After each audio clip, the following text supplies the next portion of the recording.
Where all of us politicians have been learning about the perils of speaking without notes.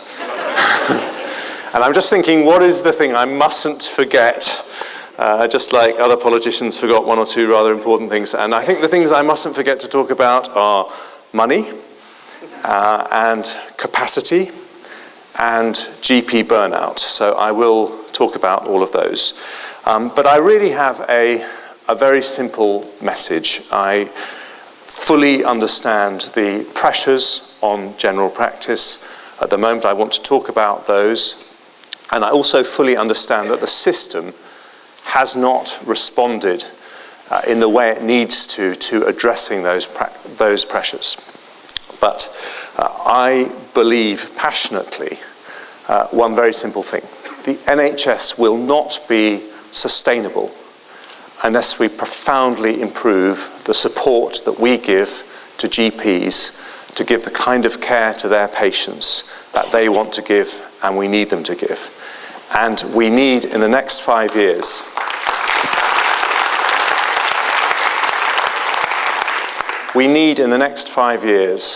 as the biggest single thing the NHS does to transform that support. And that is at the heart of what I want to do. I've been Health Secretary now for just over 2 years. Some people say that it is the most difficult job in government. I feel it is the most secure job in government because no other MP wants to do it. But when I became Health Secretary, I decided in the 2.5 years that I had until the election, and I've said to David Cameron, I would like to stay. You may not want me to stay, but I would like to stay after the election if my party is successful. But I thought there were two really important things that I had to focus on. The first was in the wake of what happened at mid-staffs, to move to an NHS where our watchword was transparency and openness about standards, so that we never again have the appalling tragedy of a brilliant system in which totally appalling things happen in certain parts of it. And I have to say that I have been incredibly touched and incredibly impressed by the way the NHS has risen to the challenge of mid-staffs. And I think we are well on our way to putting that kind of tragedy behind us. Not to say that terrible things won't happen in the future, because in a huge system with 1.3 million people, seeing 3 million patients every fortnight, of course, occasionally things go wrong. But what we can put behind us is the terrible shame of the fact that those problems went on for 4 years without being stopped by the system, by anyone blowing the whistle, by whatever it was. So that was the first thing. But the second really big change that I think is totally fundamental is the transformation of out-of-hospital care. Now, Maureen's given me an injunction not to use the phrase out-of-hospital care. We can call it primary care and community care, or anyone who can think of a brilliant name for what I'm talking about, please tell me. But what I'm really talking about is this fundamental change that we need to move away from cure to prevention, to intervening earlier, more upstream, so that we stop people getting ill so that they don't need to go to hospital so much, and we end up giving them much better patient care. And that is where your role is so important. And I'm very, very aware of how hard GPs are working. I'm very aware that we don't have enough GPs. I'm very aware of the madness of giving 10-minute appointments to people with complex comorbidities who need much, much longer, and many of you have told me that. Maureen's talked to me about that on many occasions. But I also know that we need a better partnership between GPs and the rest of the NHS if we're going to solve that problem. So I think there are probably 3 areas which are really critical to this, and I just want to talk about each of them briefly. The first is capacity. The second is investment, and the third is the contract. And if I just run through those. First of all, on capacity, we don't have enough GPs. The number of GPs has actually gone up by about 1,000 in the last 4 years. but we need to do much, much better if we are going to cope with the challenge of an ageing population. One simple statistic that always sticks in my mind as we think about the next Parliament, by 2020, we'll have in England 1 million more people over the age of 70. 1 million more that we are having to cope with. That is a huge, huge jump in the pressure that the whole of the NHS, but particularly people at the front line of the NHS as you are going to have to face. So I, in the last year, announced a programme called Transforming Primary Care, which seeks to have another 10,000 professionals in the out-of-hospital sector, 5,000 GPs, 5,000 other frontline professionals, district nurses, community nurses, practice nurses, and so on. And we've been working very closely with Health Education England, who are now trying to increase the number of graduates from medical school to 3,250 going into general practice every year. We've been working with Maureen on a programme to boost the retention in the profession and to increase the number of returners. And I think we've got some good plans to increase those to 150 a year. And I think that is all positive. Taken together, we should have between 6,000 or 7,000 more GPs by the end of the next Parliament compared to the 2010 baseline. And I think that's an encouraging start. But I think we need to go further. And I think there is a big gap in our analysis about the workforce pressures on general practice. If you look at what happens in a hospital ward, and this was obviously something we gave a lot of thought to post-mid staffs with with a lot of the problems there occurring in short-staffed wards, particularly dementia and elderly care wards.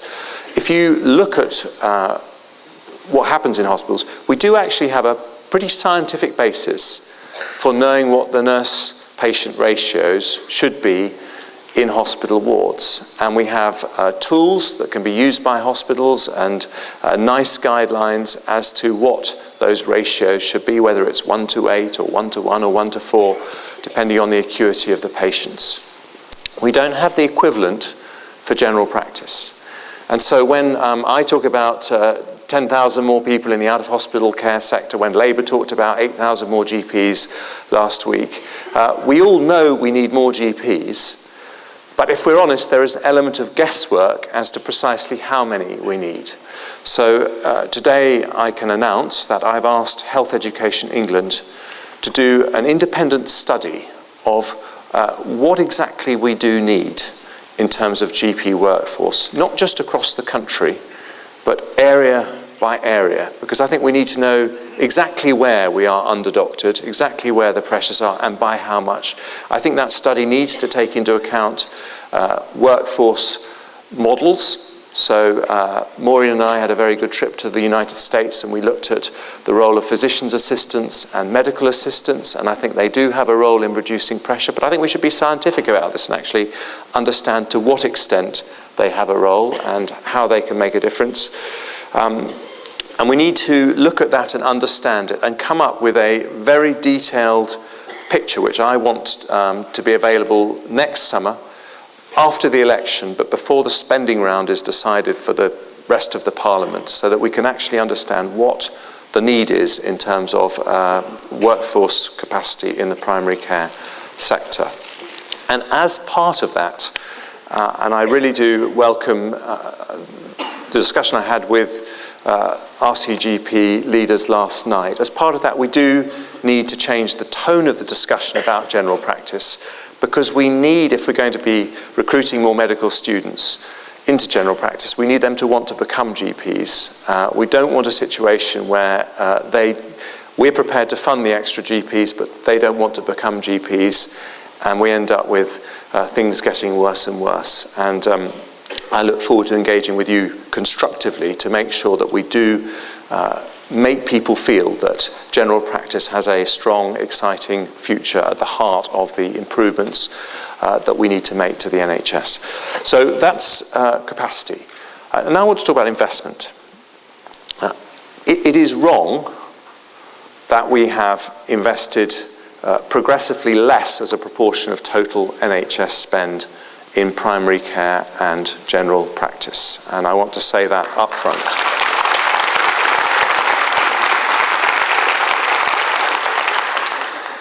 If it is any comfort, you are not the only people who have suffered in this way. It is equally wrong that we have invested less in mental health provision, which is...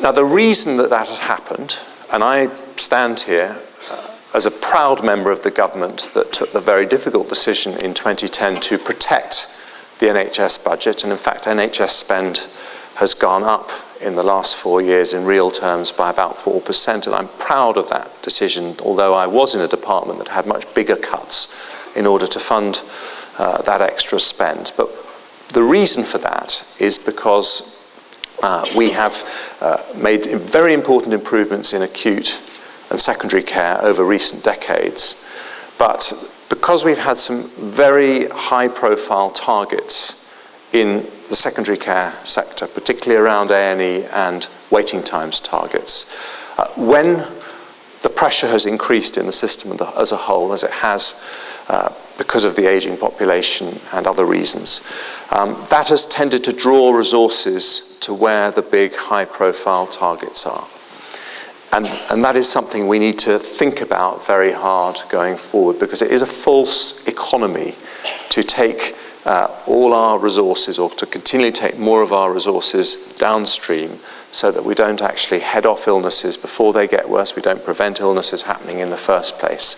And that, again, is part of the reason why I say to you with great confidence and great belief that transforming your role in the next 5 years is fundamental if we're going to make the NHS sustainable. So I think it is very important, both in absolute terms and as a proportion of total NHS spend, that we put more into out-of-hospital preventative care going forward. And indeed, I think that is the heart of the change that we need to make in the way the NHS works. Now, it has been very, very tough.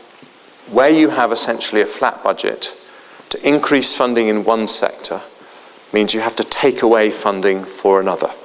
And that, when hospitals are under huge pressure, is a very big ask. But I have made some progress in my short time doing this job. So last year we had the extra £250 million, the £5 a head that came alongside the GP contract. When you add that to the £150 million that was freed up in the DES, there's £400 million available. We've had to help boost proactive care for the most vulnerable older people. We've had the Better Care Fund, which after working with the college, we have been able to, this is a nearly £4 billion fund which is getting the local NHS and local authorities to work together on the social care system, jointly pooling budgets, commissioning care, sharing medical records, and so on. And we have now established that, providing it's work that's additional to what you're contracted to do, this is a fund that GPs can access for additional services. And I think that is a serious amount of money.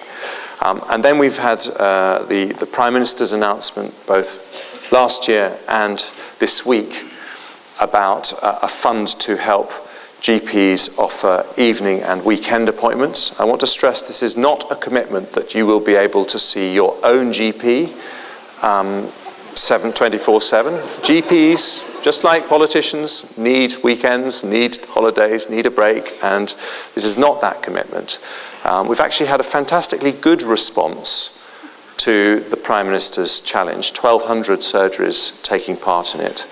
And what it is essentially funding to allow GPs to form federations so that people will be able to book evening and weekend appointments, maybe not at their own surgery, maybe at a neighbouring surgery, maybe not face-to-face, maybe by Skype or telephone. And they may or may not be speaking to their own GP, but what they will be doing is speaking to a doctor who can access their medical record. And I think this is something that will be fantastically good for patients, but also I think will help GPs and surgeries to work together. And so there is extra resourcing in that. But While we're talking about money, I also want to say something which I think a lot of you will agree with, but is a more difficult thing to say. And that is that it isn't just about money. If we continue to pour money into the same old system, we will in the end get the same old results. And actually, we need to look at the cultural change that we need within our NHS to rise to new challenges that we haven't had to face before. And I think the two cultural changes that really matter are improved personal care and also improved personal control for patients. So personal care, that means that wherever you go in the NHS, you're talking to someone who knows about you, your medical history, your allergies, your medication history. More than 40 people died last year in the NHS because they were given the wrong medicines, presumably because they were given medicines by someone who didn't have access to their medical history and didn't know what their allergies were. We need to eliminate that, and this is a very important step. But also, in an era where we're going to have, I think, 3 million people in a couple of years who have 3 or more comorbidities, those people need continuity of care, and they need to be talking to someone who knows about them. And that need for personal care is very important. But coupled with that is a move away from the doctors knows best culture to a patient knows best culture. Because I think in the end, if we're going to manage people with long-term conditions, we need to enroll their help in managing their condition, their enthusiasm. They need to feel they're in the driving seat for their own care plan. And that's a big change, which allowing people to access their medical records, which you're all helping to make possible, is going to make much easier. Let me talk about the contract. As I think you probably all know, I'm not a fan of the new GP or the GP contract structure that we have at the moment. I think that it makes it too much about money.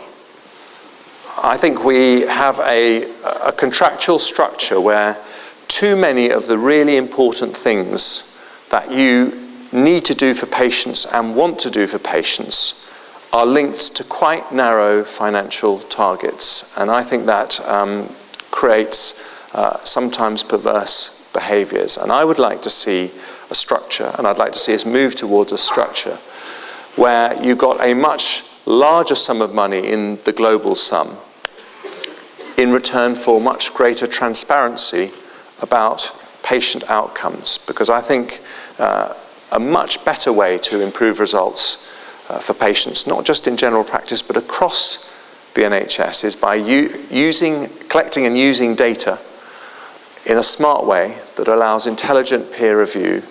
That, I think, is a far more powerful way of doing it than linking things to contractual targets. Now, I have tried to do that in the last 2 years. We've removed 40% of the QOF points, for example. We have reintroduced name GPs. This isn't the commitment that you will always see the same GP, but it is the commitment that there will always be a GP's name on every medical record. And I think that link between patient and doctor is a really, really important and profound change. I think many people here very bravely carried on with that personal responsibility, even though it was removed from the contract requirements in 2004, but it hasn't happened everywhere, and I personally think that it's extremely important. So some important changes to the contract, and going forward I would like to go further. Let me just look ahead. We've got a general election coming up. There's going to be a big debate about the NHS, which I absolutely welcome because I think it's one of the most important things to voters. I think some things need to happen and some things don't need to happen. You will forgive me if in the run-up to an election I say that there are some things proposed by my political opponents that I profoundly don't think should happen, and I just want to say what they are. First of all, I think it would be a huge mistake to remove GPs from the commissioning process. I think we have had huge advances in the last couple of years from having GPs' voices around the top tables in CCGs. And of course it takes time for new structures to bed down, but I think we're seeing some really transformative innovation because of that clinical leadership in the commissioning process. We're seeing some fantastically better links between primary care, community care and acute care because of the involvement of clinicians. And far from wanting GPs to be taken out of that commissioning process, I would like them to have a much bigger role even than they have now.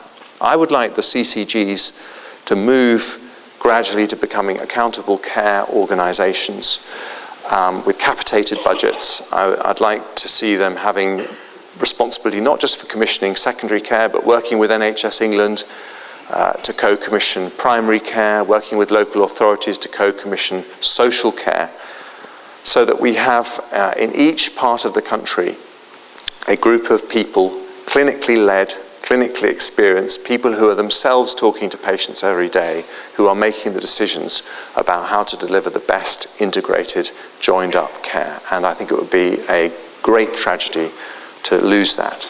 I also think that it would be a big mistake to remove the independent status of GPs and turn them all into salaried employees. Now, many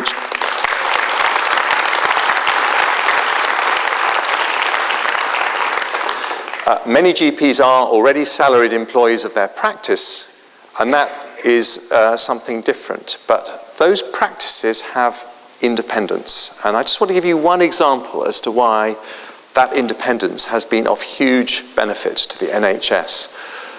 You very stubbornly and very bravely refused to really cooperate with Connecting for Health under the last government and set up your own GP records using EMIS and System 1.